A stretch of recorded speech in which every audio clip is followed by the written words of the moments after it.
the most wonderful time of the year, Rachel. It is. Christmas is in the air. We're both. I mean, I've lost my voice because I was out until 4 o'clock in the morning on Saturday. But alas, I mean, it's gloomy today though. I don't like it. Again, if it's gonna be this gloomy, it needs to snow. Yes, we enter every episode the same way with me complaining about how it's not cold enough. And it is not cold enough now. It is absolutely not cold enough. I was snow miser on a podcast last week because this is my passion. And we're gonna get like one day, we're gonna get Wednesday basically, where it's like actually cold. It's like high of -1, low of -5. And I'm looking forward to that day. That's not even like. But then it's gonna go back to like hovering around, or like Christmas Day, it's gonna be a high of 6. Like that sucks. I hate that. I was told global warming was fake. See, and then now it's stressing me out because like what are the polar bears gonna do on Christmas? They're gonna drown. No, they're gonna die, Rachel. I don't like that. And then I'll be going to 35-degree weather. Good for you. I'm so excited. I know you are. Yeah, this is just. I don't like the cold though. Like I love the cold. I complain about the cold no less than 4 times a day when it's cold outside. Mm-hmm. But I'm kind of at the point. I think that might be because I went to school in Sudbury. And it was -45 there for months on end. I'm sorry. Connor is going to hate us with the jingling on these hats. That is all that is getting picked up on the mic right now. We just need to not move our heads. That's impossible. Even when I move my mouth, like you know what? If it gets too ridiculous, we'll take them off. But it's a lot of fun.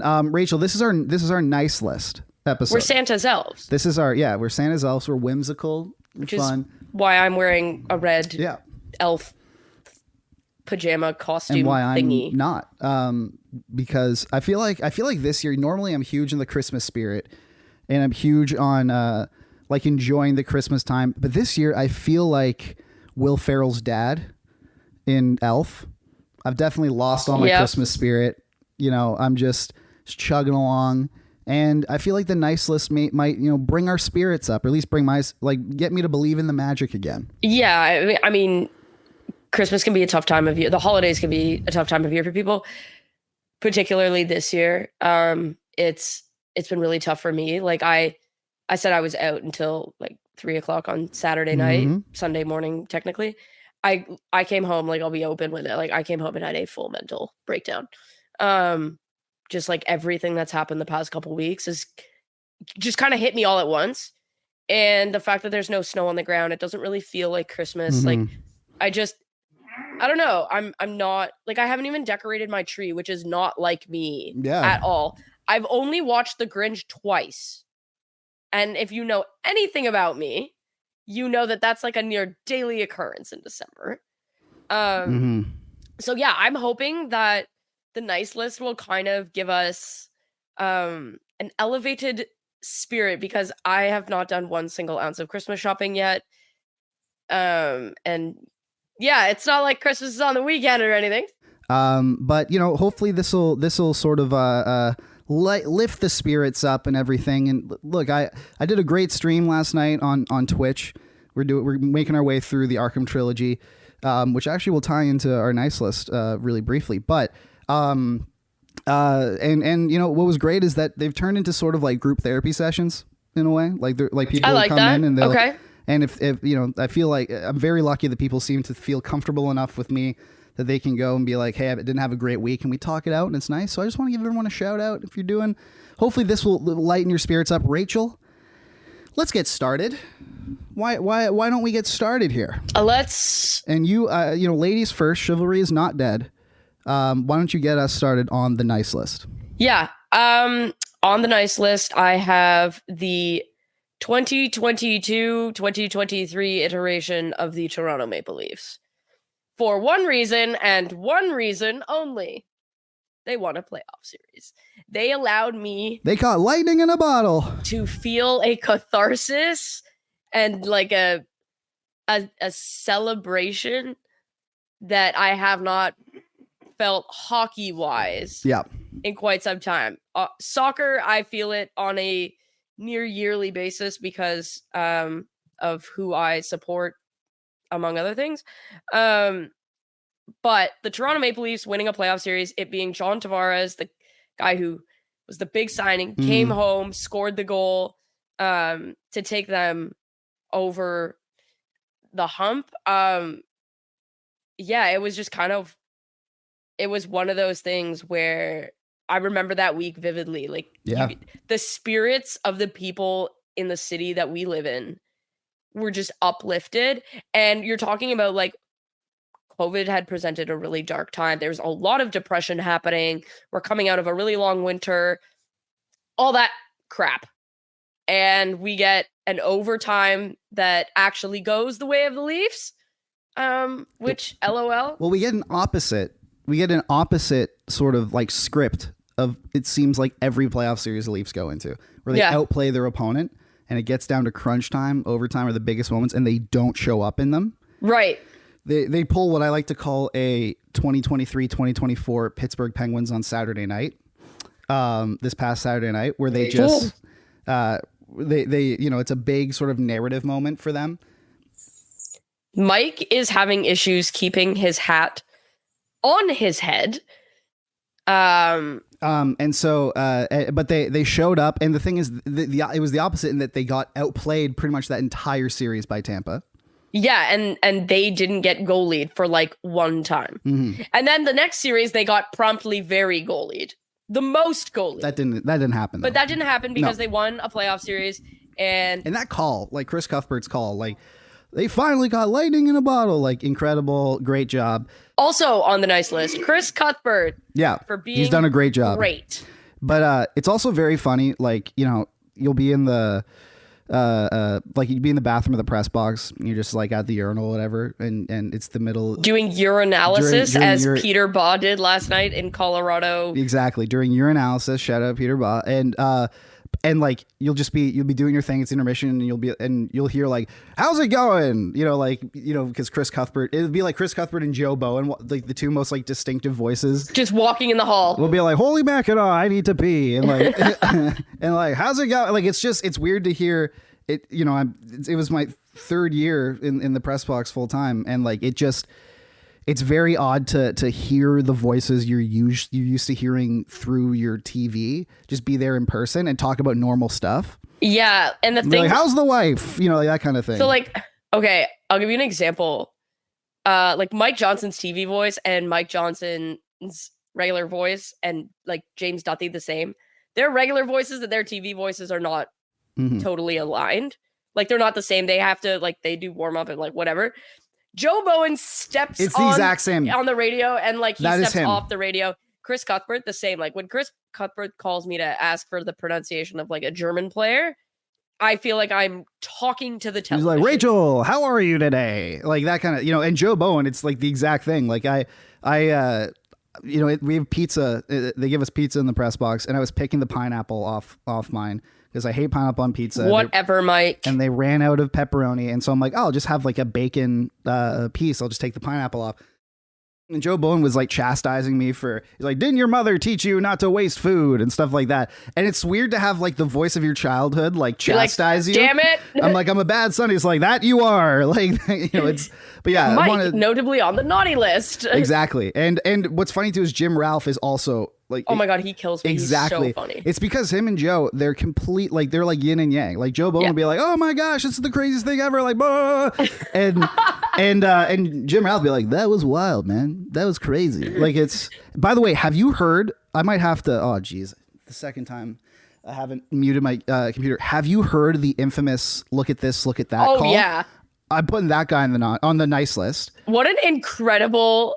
The guy busted a nut on Mike. Like it's like, and not on me, on the microphone. And like, and the thing too is like, that is, I say that in jest, but I also kind of say that because the way that he like that like, oh, did you see that? Like, oh, like that kind of trailing off, but like high pitched voice. Like, yeah.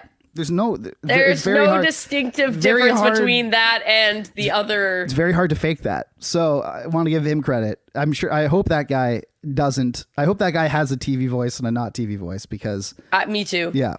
That would be kind of unfortunate. All right, my next one on the nice list here, and this is now, I believe, is this our third or fourth nice list? Third. I think it's our third, right? It's No, I'm pretty sure. Oh no, it is because we started 2021, right? Yeah. So So this is their third induction in there. Like they're running. It's Katie Strang and Rick Westhead. Yes, they're in the Nice List Hall of Fame. But like every year they're going. It's like they're going 3 years strong. They're in the trenches. They are. I gotta tell you, like it is so taxing to cover like people think that I find that people because I was on the at the forefront of the like a lot of the Kyle Beach stuff, like when it came to like that was a lot of my job for when that was going on. I'm honestly really happy that wasn't my job because I don't know that I would have been able to handle it. It was extremely difficult, and that was just one time where I had to do that. They do that for their job. So I see a lot of people being like, oh, like these guys, they get excited. They love it when there's like scandals. Like, no, they don't. It is, let me tell you, it is like soul crushing to do that kind of work, to cover like a sort of like a story where there is someone who had their life ruined at the center of it. And there's a lot, like, it just shows you how, when you dig things up, it shows you how just sort of like, well, because you're constantly having super uncomfortable conversations. You're constantly under the threat of litigation because like the story Katie Strang just did on the Jacksonville Jaguars employee who stole $23 million or $22 million.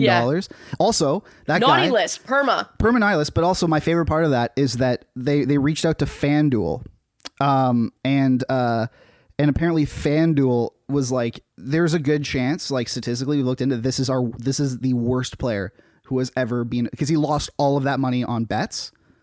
And he's like, that is like, we are very confident that we can list this guy as like the worst bettor that has ever used our platform. Karma is the guy on the Jags, stealing money from. But like, that was in like that's insane. But like when I was doing the Kyle Beach stuff, which was like the only time I've really sort of had to be at the forefront like that, maybe do a little bit of what Rick and Katie was doing, but obviously not to the extent that they do, because they do just everything I do but better. And it was like soul crushing, man, because not only are you like, there's like the threats of all that kind of stuff, right? But it's also like the more you dig and do your job, the more you start to realize that like the world is such a like cruel place. And you get to sort of see the magnitude of how like people's lives get ruined by this stuff, and how up until now, I guess, and thankfully there's a reckoning, up until now, like no one cared. Like living in like Kyle Beach had to live like 10 years with his life completely ruined, and he was able to piece it back together himself. But that's horrible. And this is what they do for a living, and without them, we wouldn't know any of this stuff. There would be people still, the Blackhawks would still be revered as one of like the classiest organizations in the league. Meanwhile, they almost drove a guy to death. They indirectly are responsible for children and all that kind of stuff. If it wasn't for these two people and many others that do the same job, but they are at the forefront, like we wouldn't have or like these injustices wouldn't be brought to light. They drag themselves through the scum and the muck of sports to sort of report and try and make it a better place. Like Rick reporting on Gymnastics Canada, reporting on like just so many different avenues, right? And it's just like there is an epidemic of what I will call bad behavior in. Did you come up with that term all by yourself? I like, the thing is it's like, it's not bad behavior. It's worse than that. No, but it's, I know what you mean. I'm just giving you shit. Yes, clearly. Mike on the naughty list. Yeah, always. But I'm what you call a bad boy. And the only, and it's in minor sports. The only way that that's going to change is when people like Katie and Rick tell the stories. Like Rick, for instance, I grew up my entire life up until I was 16, when I literally had too many head traumas to continue doing it. I don't know how many people are out there, but I'm on the 6 concussion sort of club. That might explain a lot of things to some people. That kind of does explain a lot, yeah. But like the GTHL, I lived in the GTHL since I could skate. I played there all levels, whatever. And Rick just uncovered a story, last week, or I think maybe 2 weeks ago. Time is a flat circle. But like where there have been so many GTHL coaches, like there was like basically a reckoning within the GTHL of coaches who were suspended or fired for like improper conduct. And I've seen it live. Like I remember there was and it was swiped under the rug. Like, and it's the GTHL. Why am I not surprised? Yeah. And so Rick brought up about how all these parents are like, what do you mean it's being swept? Like it has, like there are these guys that means we didn't even know this. So they're pissed off. But like, I remember. Well, okay. So the one thing we should make clear about the GTHL is so usually like. Is that I played with your ex-boyfriend in minor hockey before we met? Yeah. I hate that. Usually in minor hockey. He's a nice guy to me. It's volunteer, like it's parents. Mm-hmm. It's volunteer. In the GTHL, these are salaried people. Some of them. Like anyone at the AAA level. Don Mills Flyers, Toronto Marlies. Toronto Red Wings. Anyone at the AAA level, those coaches likely don't have kids on the team and are being paid in like a lot of money. To be fair though, I kind of prefer it when my coaches didn't have players on the team. Or, but I had a non-parent coach who was a volunteer. I'm a non-parent coach that, like that kind of thing. But like, I'm talking like, and you verbally berate your players all the time. I literally won't even skate my players because I feel bad. I'm like, oh my God, I'm so like soft. I'm so soft that way, but they love me. So whatever. That also is such a surprise. You have like the Toronto Marlies head coach for the minor midget AAA team who makes like $150,000 a year, which is crazy. But like, and so I remember it was even apparent where I was on the North York Knights. In grade 8, I think. Okay. AA. And we were having a practice and we were in the middle of like a 6-game losing streak or something. And he was talking about how we don't look at the puck. Like we keep our heads up all the time. We need to be able to look at the puck and keep our head on a swivel. And so he's like, which makes no sense. Yeah. And so how to get a concussion. And so, and I'm not going to name names here, obviously, but like, I remember this is that we had a player and he was like, all right, let me call him like Jim, the player. He's like, Jim, like get up here. Let me demonstrate. It was a dad. And so he's like skate with your head up the middle of the ice. We're all like on one knee and he's skating with his head up in the ice. And he just comes in and freaking cross checks him in the face. Like a kid, like who's like 13. And the kid got a concussion. Solid. And I remember being like, hey guys, like maybe don't tell your parents that I did that kind of thing. And we're all like, oh, okay. Like that kind of stuff.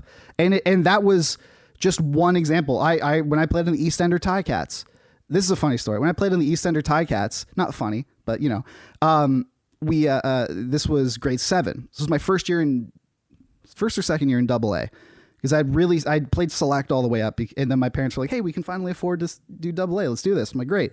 And we were terrible that year. East Ender Ticats, terrible. I've never even heard of them. So and hey, Michael Bunting and Wayne Simmons are alumni. So don't. There you go. Yeah, but also like we also had to commute all the way to Scarborough for every game. It was crazy. See, I didn't play hockey till I left Scarborough, so that's probably why I didn't know. So we had this coach, and I will name him by name, Cam McKay. Hate this man. Hate him with my guts. Cam is on the naughty list, even though we're doing the nice list. You are probably taller than Cam, by the way.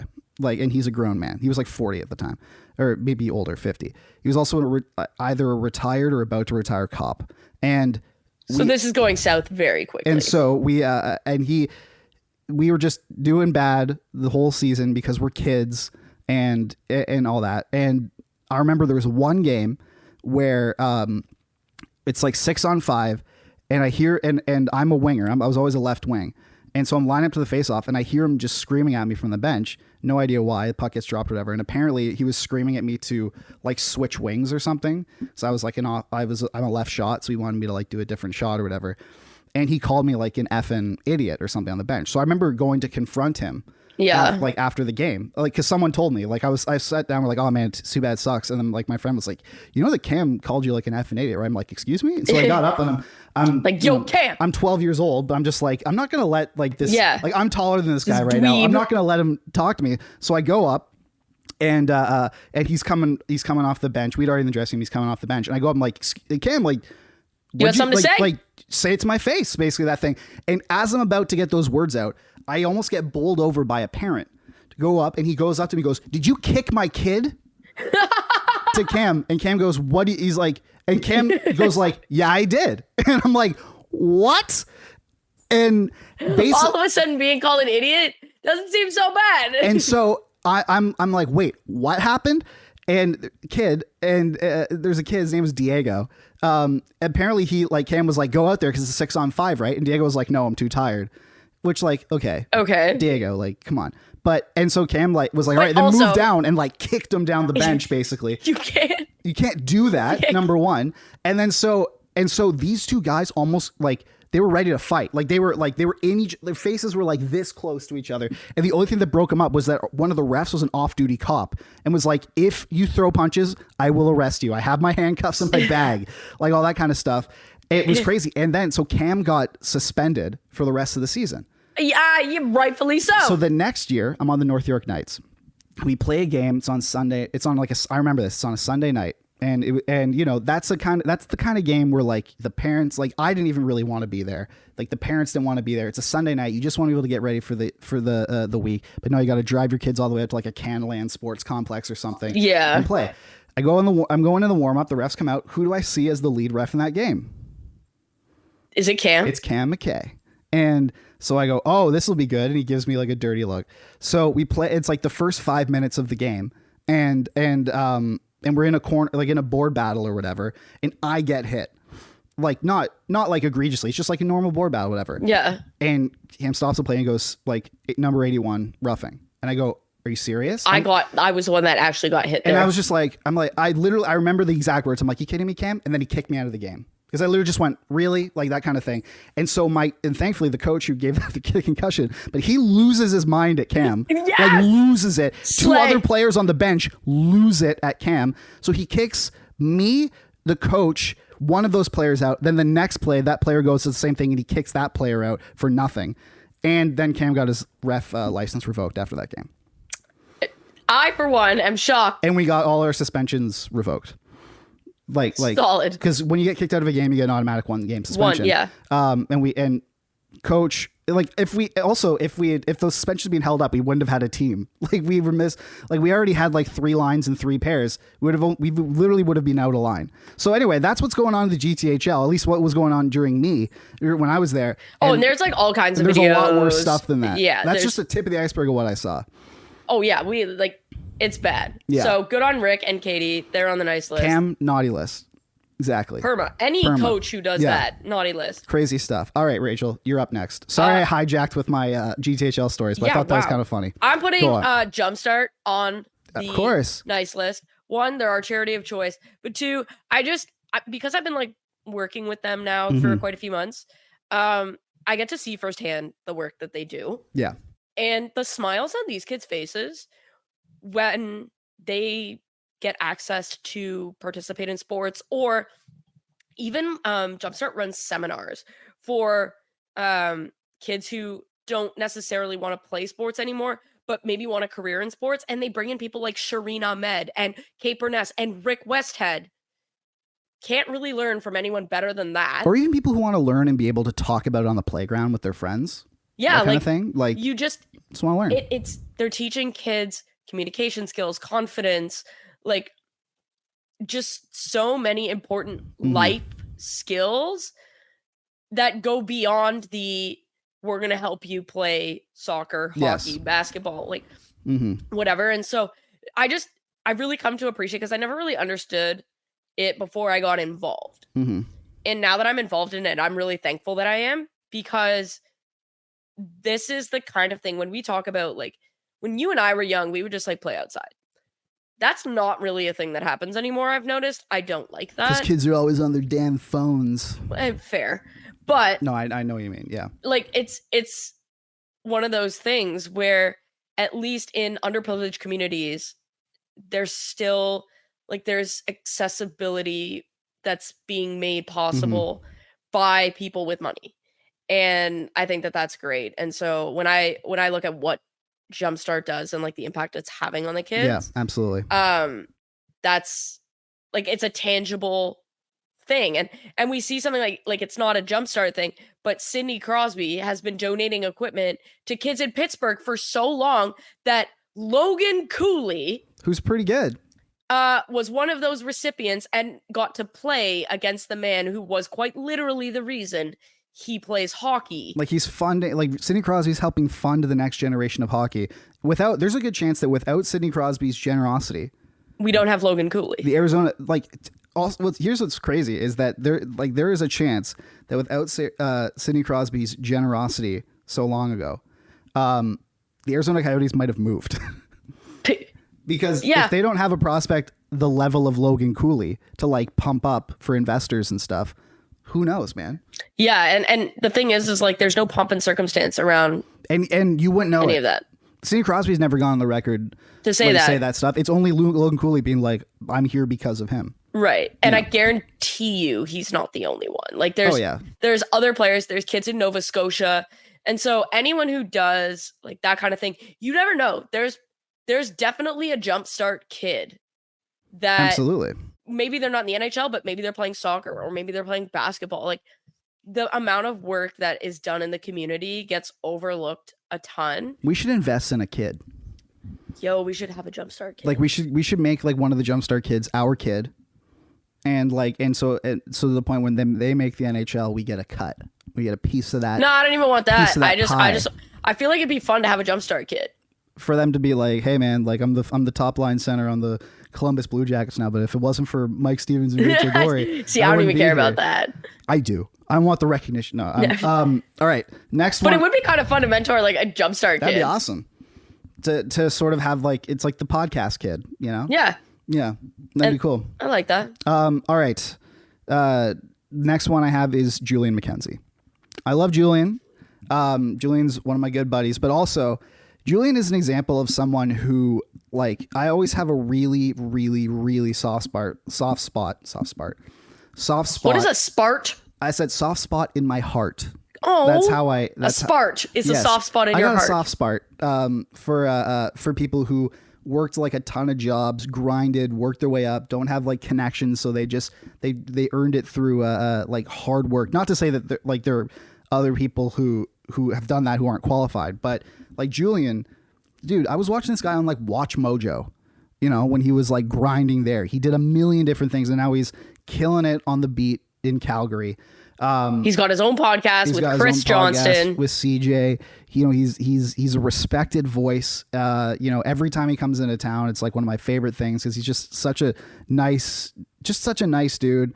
And yeah, I just like those. And another like sort of in that camp is Steve Dangle, who has been an incredible friend, mentor, whatever you want to talk about to me. Yeah, but I mean, like just impersonally, like in this last little bit, can't thank him enough. And you know, these are two guys that are working to like sort of make sports media more accessible or at least more attainable, more fun, and sort of break down the boundary, like the unnecessary boundaries that had been there before. And look, man, like it sucks that like grinding sucks, but like these are two guys who have worked any job they can, who, you know, have you know, felt, you know, have been, you felt like the disappointment and sort of like the sting of failure, not failure, but just like, you know, like they've been disappointed before. They've been let down. They've ridden the wave, and now they've come out of it on top. I love that.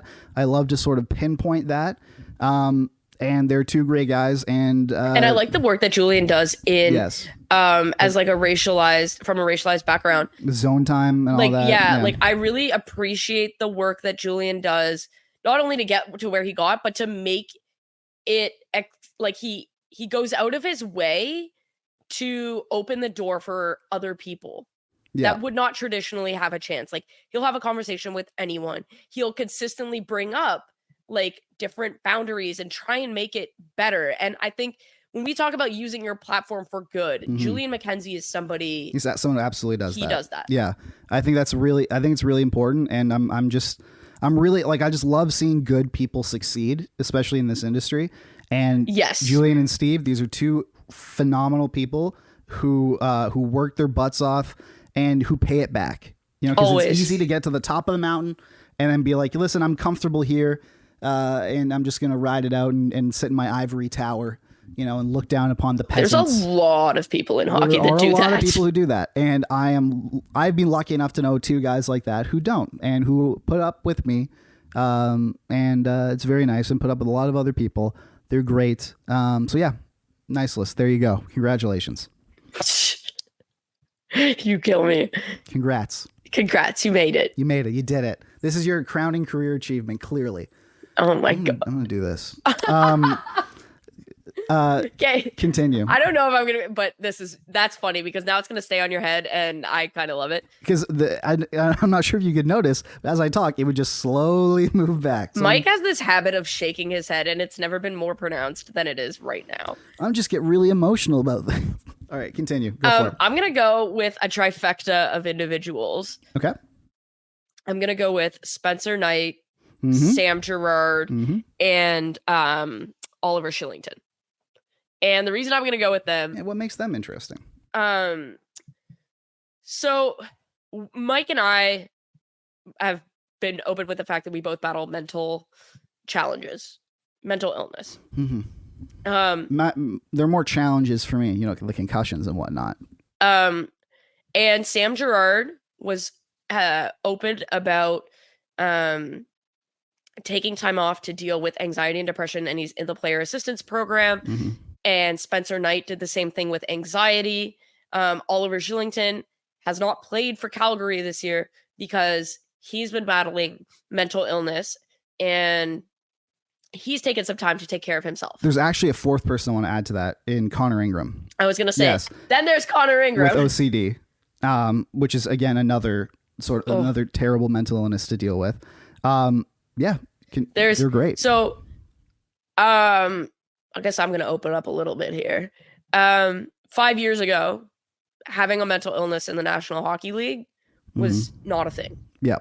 I lived it every single day. Like, every single day. I lived it. And it was something that you're looked down upon for. It's, maybe you're just not cut out for this. Or you're weak. You're weak. Yeah. You're not you're not tough enough to work in the NHL. Like, this comes with the territory and all that kind of stuff. There's no, in the benefits package, there's no mental health counseling or anything like that. I have to imagine that has changed since. It has not. My recent NHL contract did not even have it. And that was last year. Now, it is part of the player assistance program. And so I want to recognize the PA for that because that wasn't something that was previously there. Substance abuse has been there, obviously drinking, like all of that has been there. But I want to recognize these three players because they're making it, and Connor Ingram, so four players, they are going to make it easier for other players who struggle with anxiety, depression, any mental illness. And there are quite a few. You play in the National Hockey League. There's a reason that you got there, and there's a pressure that comes with it. Because they've been public about their battles and their healing, they are going to make it easier and more the norm for players to speak up about mental health. Brad Marchand has done a great job of doing that. Patrice Bergeron, the same. And so I think when I look at that as, I used to work in the game and now I'm trying to find my fandom again. Those are guys I can cheer for because it's like everyone is fighting their own battle and you can relate to them. I can relate to Sam Gerard. I can't relate to Connor Ingram because I don't have OCD, but I can relate to Sam Gerard. I can relate to Spencer Knight because I battle it on a daily basis.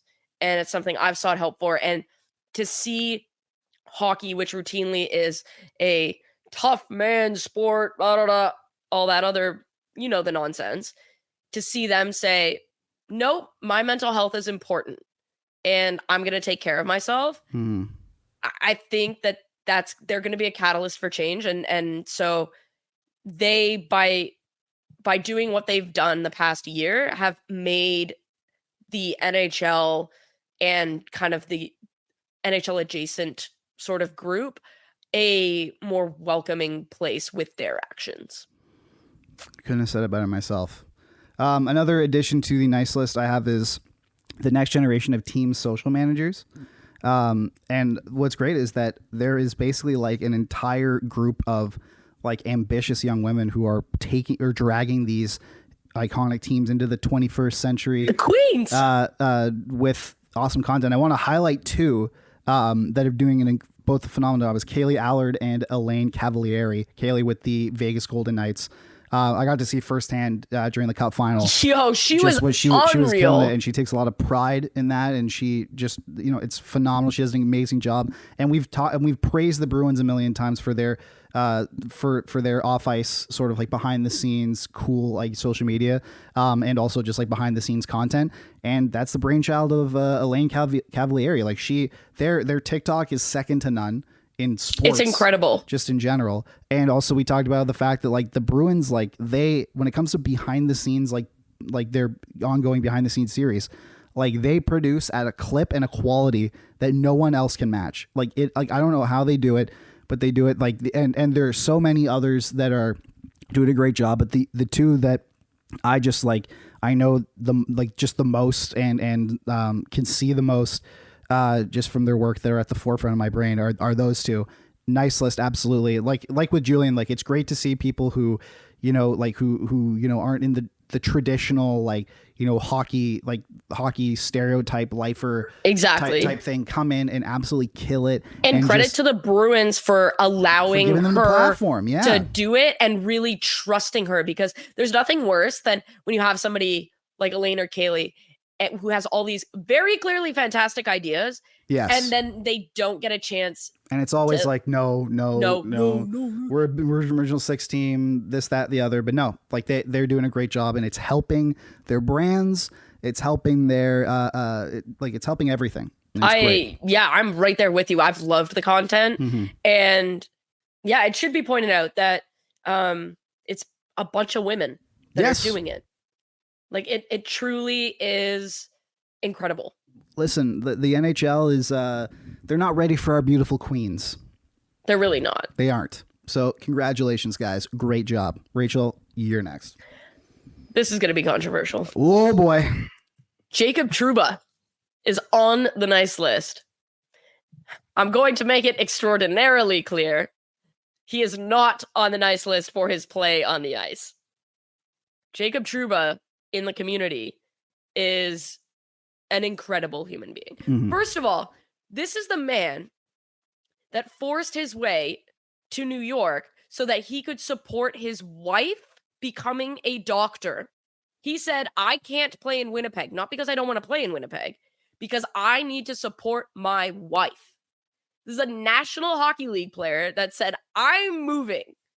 Mm-hmm. And now he's a captain of the Rangers, obviously killing it, like whatever. But it needs to be pointed out that he's like, I didn't want to leave Winnipeg. Like, yes, okay, you would have, but if he would have been playing in San Jose, he would have had to force a move anyways, because that's where his wife was placed.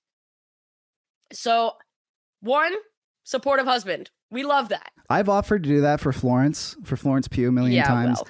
And she's just been so busy, she hasn't been able to get back to me. So I'm just waiting on that. But listen, we love a supportive king. We love a supportive king. Mm-hmm. But there are two things off the ice that he does that I think deserve a lot of recognition. The first one is at the end of last season, there was a Sandy Hook survivor who I believe wants to go to law school. Yes. Jacob Trouba got wind of this, brought this kid out to the last Rangers game, and informed him in front of everyone that he is going to completely fund his entire education. There's an amazing video that the Rangers put out. And you absolutely, like, you watching this podcast or listening to this, you absolutely need to go check it out. It is one of the most heartwarming things, because it's not done with pomp and circumstance. It's just him.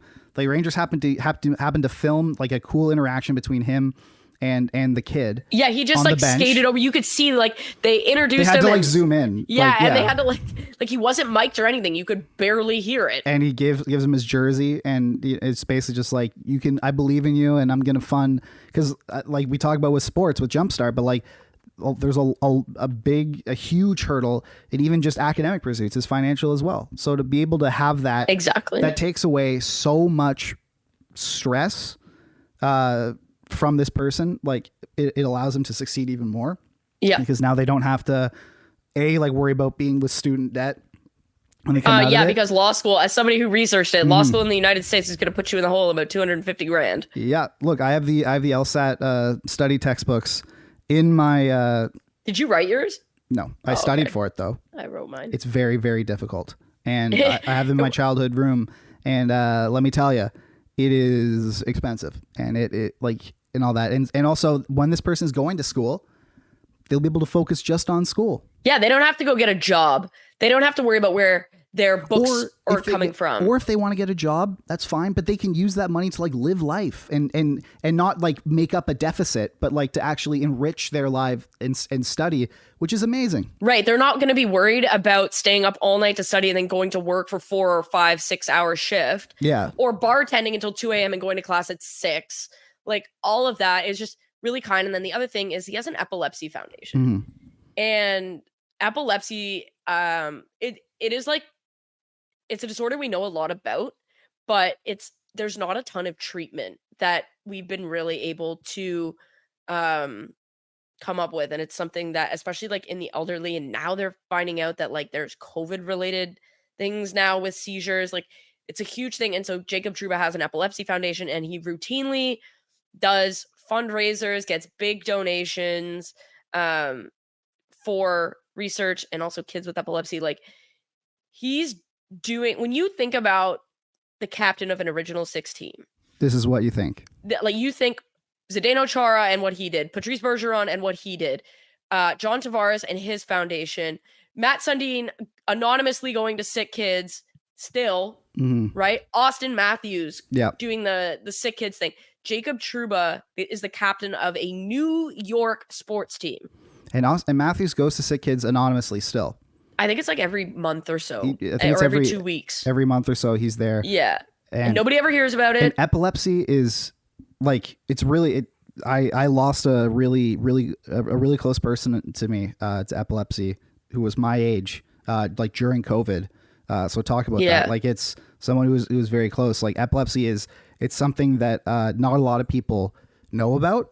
Like people know about it, but they don't understand the impacts of it. Yeah. And we're still like, even in the medical community, like we're still trying to figure out like a lot of impacts and a lot of stuff with someone who I went to school with is actually doing their PhD and studying seizures in athletes. Boom, add them to the nice list. They're on that. But yeah, I wanted to recognize Jacob Trouba because he does rightfully take a lot of crap for his on ice shenanigans, but off the ice, this is a consummate professional and just a fantastic human being.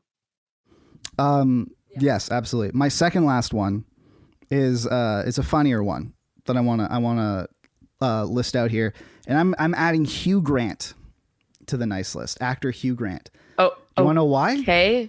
Because Hugh Grant has a movie coming out, Willy Wonka, where he plays the Oompa Loompa. Okay, I want to go see that movie. And to say that Hugh Grant did not like filming that movie is an understatement. Oh no. And I have here a couple as Mike nearly just breaks my glass. A very nice glass. I have a couple quotes here. And mainly this is just Hugh Grant. I love when people get to this point in their career. So Hugh Grant was very unhappy filming Wonka.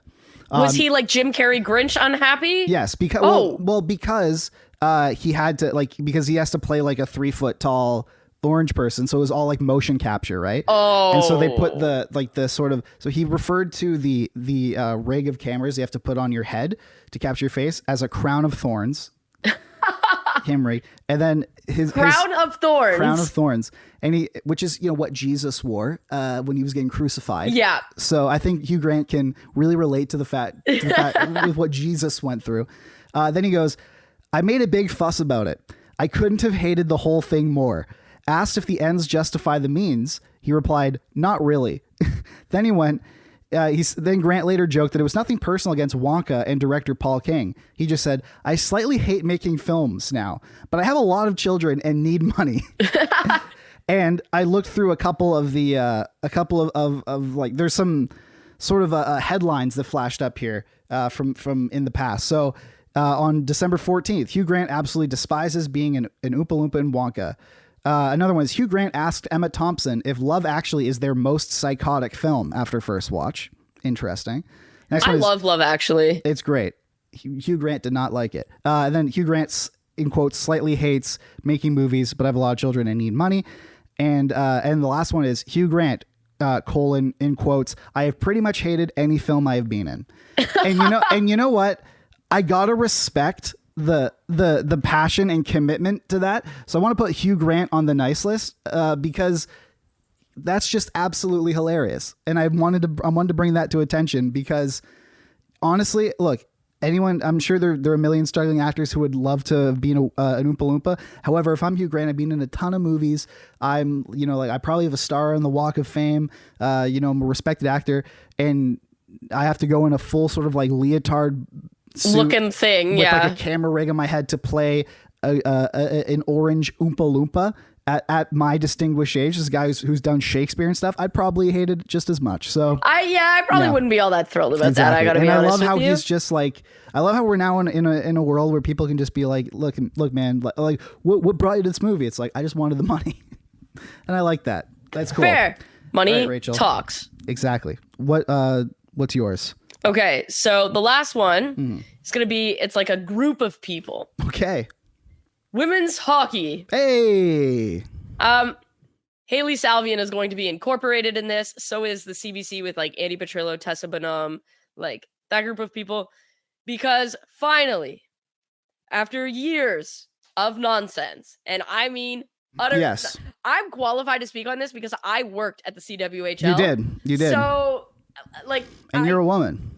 also a woman, yeah, but less like I worked at the CW when the NWHL launched. So I was there for all of that brouhaha. You're there for D-Day. Yeah. It was it was interesting. I am absolutely thrilled that finally we have a league that is going to start. Do I think it was a little rushed? Absolutely. Yes, they probably should have waited until September. Nevertheless, January 1st is the first game in PWHL history. I wonder what's going to happen because the Ontario Women's Junior League is also the PWHL. So I wonder what that's switching to. But nevertheless, I am really happy that we're going to get to see the best athletes in women's hockey and that I'm not going to have to watch it on some potato stream cam or wait until the World Championships every year. This is going to be so great for the growth of women's hockey. And I'll tell you something. I have someone who used to play hockey for me on the team I coached, now plays at HTI, which is the Hockey Training Institute. Okay. I went to visit her. And because of the growth of women's hockey, the people I met visiting her, I only met 3 Canadians and 2 Americans. The rest, I met a girl from Australia who's playing hockey and doesn't get funding to work on her game over there. So she comes here. I met 3 Czech girls. I met 2 Slovakians. So the game is really growing. And now these girls actually have a league to strive towards. There's money being invested in it. Canadian Tire is invested in it. Shout CBC is broadcasting it. And they're doing a pregame broadcast. They're building up narratives. That is what helps grow a sport. That's why I had banged the drum with Sportsnet forever, where I'm like, instead of playing the 15th replay of misplays of the week, have a dedicated studio, women's hockey show to build sort of narrative storylines and get people invested in it. That's what CBC is doing. And kudos to them. And honestly, having a Andy Petrillo, that's the cream of the crop, man. You don't get better than that. Yeah. She is first of all, she does the Olympics. So she's really good at what she does. Having her kind of lead that charge on a national level is going to be huge. And I'm just really happy that everyone who was standing in the way of this league previous got their head fully out of their booty. And now we have a league. I also want to shout out Brian Burke. Absolutely. This man is the most hockey men of hockey men. and is now the head of the Players Association for the biggest women's hockey league in the world. He's been an ardent supporter of women's hockey Absolutely. for time. When he was the GM of the Leafs, he supported the Toronto Furies of the CWHL. When he was the GM and president in Calgary, he supported the Calgary Inferno. Now he's left his NHL job and he is the head of the PA, and he's going to do a lot of great things. And there's so many people working behind the scenes, but for Brian Burke, who is the oldest white man of oldest white men, the oldest, reddest white man, to do what he's doing for women's hockey is really commendable at this stage. And I'm really happy that they have that level of ally. Yes. Because he's a voice, like he has a relationship with Bettman. And he will not be pushed around. No. Like if there is problem with pay, if there are, like workplace sort of grievances that need to be addressed, like Brian Burke, I would love to have Brian Burke go into the woodshed for me. Oh yeah. Like it came out a couple of days ago that like some players hadn't gotten their checks and like whatever. And they went right to Brian Burke, and Brian Burke was like, it's getting handled. It's being handled. I'm not worried. And I was like, I am also not worried. If Brian Burke says he's not worried, like in a labor sort of situation, then I'm not worried. If Brian Burke told me if he came up to me, he's like, listen, I know you can't make rent this month, but like, I'm not worried. I'd be like, all right, well, I guess Brian Burke knows something I don't. So I guess things are going to be great. We're good. And he's doing the same thing with them. That's phenomenal. They've got a law firm behind them. They've got, it's truly women's hockey is in a fantastic place. And they're like, to see NHL players, Alexis Lafreniere supporting it. There was a Leaf that, he's just not on the top of my head right now, that was wearing a PWHPA hoodie. Like, there were a ton of Leafs who did that. Like there are NHL players that are talking, like Mike Matheson's wife. Mm-hmm. So Mike Matheson has spoken about it a ton. And so to see NHL players also like getting involved, being included, I would not be remotely surprised if we saw NHL players at these games. Absolutely. To show support. And I also want to shout out the fans who really it honestly made my day to see that every single Toronto game is sold out. Every single Toronto. The Montreal home opener sold out in 7 minutes. Incredible. Like, there's interest. There's demand. This. There's always been interest. Yeah. And now finally, we've got the proof. Exactly. There's always been interest every time there was a big international event. It also makes it even dumber that we don't have a WNBA team in this city. Yeah. But now I'm happy that the premier women's sport, women's hockey, they're going to start in, I think it's like an 8,000 seat arena. They're starting in the Mattamy Athletic Center, but they will grow. They're going to be in the Ricoh Coliseum next year. Absolutely. Like, they're going to be, it wouldn't surprise me if they outdrew the Marlies at some point. Yeah. You're talking about, like, where else can you go to watch Olympians? The Olympics. Is it cheap to go to Rome? Milan? Is that cheap? Let me tell you, as somebody who was there last year, no, it's not. You know what is cheaper? What is cheaper? Season tickets. Have a blast. So that brings us to what we're going to be doing for women's hockey. Yes, which is a weekly segment. I'm excited about it. We're going to have a great time doing that. We're going to talk about it, cover it, bring on some leading voices. So with that, I have an announcement. Okay. We are going to have Spencer Gillis on the show. Mm-hmm. The show will drop the first week of January. Mm-hmm. Spencer Gillis is the agent for Soroya Tinker, Michaela Grant-Mentis. Mm-hmm. He is part of 3G Sports. If you don't know who Spencer Gillis is, it's Mike Gillis's son. And Spencer has chosen to work in women's hockey, and he's doing a lot of great work. And so Spencer's going to come on, and he's going to talk about the league. He's going to talk about the clients. He's going to talk about a bunch of exciting things. But we're going to try and get Haley Salvian on. Yep. We're going to try and get as many players and coaches, people adjacent in the women's game as we can, because it's a super exciting time. So, like you said, we're going to have a weekly segment. So Mondays are going to be the PWHL, like around the horn of the PWHL. Yeah. PWHL. And then Thursdays are going to be This Is Fine. Yeah. That'd be great. So we're going to have that. I'm super excited for it. Mhm. I am super excited for the league, Yeah. for the players who really, really deserve this. For the people who work for the teams, I'm good friends with Toronto's social media manager, another person doing a great job in sort of elevating the content of these teams. Everyone's just thrilled to be a part of it, and it's great. And I think it's going to be great because, I look at the LPGA as like a great example of, so on the PGA tour, like the players don't stop and like hang out with fans and like spend time. Like they don't do that. On the LPGA, they're the most approachable athletes. Like they'll stand there for 40 minutes and talk to young fans, talk to little girls, sign autographs, take pictures. I have a feeling that these women are going to take that same approach. They're going to make every effort to foster the fan base, to be accessible, make good content. It's not going to be, oh, we're going to get pucks in deep and no, it'll be like, they're just exciting, interesting people, and I can't wait to hear more about it. Like, we're going to tell their stories. It's going to be great. Give them the coverage that they deserve, at least as much as we can. Now before we head out, Rachel, there was breaking news during the show.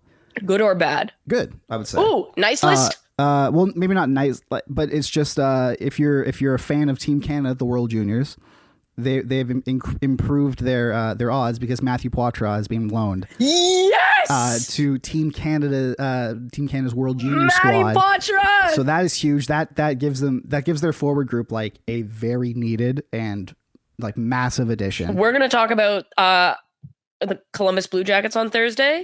I know you want Adam Fantilli needs to be playing with Matty Potts at the World Juniors. I think this is so the Boston Bruins are all the way on the nice list between like their work in the community, their behind the scenes stuff, their social media manager. Now they're loaning Matty Poitras, and they're doing the right thing for his development. He's hit a wall of late. He hasn't been getting as much minutes, and he's been struggling a bit. They're going to send him there, and he's going to get a huge confidence boost. He's probably going to be the captain if we're not like probably a good chance at least. And right? Also like honestly, Columbus needs to send Adam Fantilli. If Boston's sending Matty Poitras and he's been playing on their first and second line, Columbus needs to send Adam Fantilli. Because it's doing him no good to be the fourth line left wing when that's not even his position. So that's big. And also another one is that Jake Ottinger, who left the game, I believe on Sunday or maybe Saturday. It looked really bad. Did tests. Turns out that the worst case has been ruled out. So it's likely week to week. Oh my god! That could have sunk. Well, like the Stars had to have an e-bug as their backup. Issue. Yeah, they had to have an e-bug as their backup on I believe it was Sunday. So behind Wedgwood. So that could have been huge. So yeah, we're ending the nice list with some good news, which is good. I love that. Be great. So we'll be back on Thursday. With the naughty list. That'll be a little spicy. But until then, subscribe to the YouTube, subscribe to us on any podcatcher that you like, write a review. That'll be great. Follow us on Twitch. We're doing weekly, or at least I'm doing weekly streams there. It's a lot of fun. We're going through the Batman Arkham trilogy right now in honor of the late and great, Kevin Conroy. And yeah, that's awesome. Come hang out. We talk hockey. We talk anything really, talk movies, all that kind of stuff. And then, yeah, we have a lot of good stuff coming over the break. We're not we're pre-recording a lot of stuff from Rachel's gone. So you will not be in a content deficit. Nope. Yeah, be great. And, obviously donate to Jumpstart, our charity of choice. We love them very much. We've talked about it all this episode, how the great work they're doing. So if you are able to, at this holiday season, please donate. Rachel, anything you want to leave our listeners with before we head out? You just want to strive to be on the nice list.